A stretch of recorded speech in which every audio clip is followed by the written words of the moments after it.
আসসালামু আলাইকুম। আজকে আমরা বানাবো চিকেন ডোনাট। তার জন্য নিয়ে নিয়েছি সিদ্ধ আলু এবং মুরগির বুকের মাংস।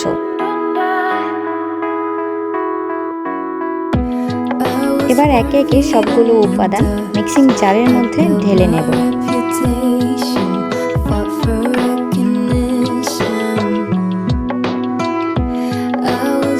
দিয়ে দিব একটা ডিম, 1 চামচ আদা ও 1 চামচ রসুন বাটা।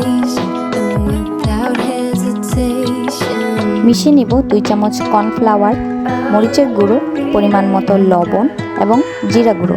কিছুক্ষণের জন্য ফ্রিজে রেখে একটা শক্ত ডো তৈরি করে নেব। হাতে একটু তেল মিশিয়ে ডোনাট শেপ বানিয়ে নেব। ডিম এবং ব্রেড ক্রাম্ব দিয়ে কোট করে নেব। এ পর্যায়ে আপনারা ডোনাটসগুলোকে ফ্রিজে রেখে স্টোর করতে পারেন। তারপর গরম তেলে লো হিটে ভেজে নেব আমাদের বানানো ডোনাটসগুলোকে। গাঢ় বাদামি রং হয়ে গেলে ডোনাটসগুলোকে নামিয়ে নেব।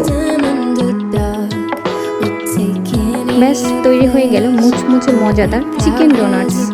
আল্লাহ হাফেজ।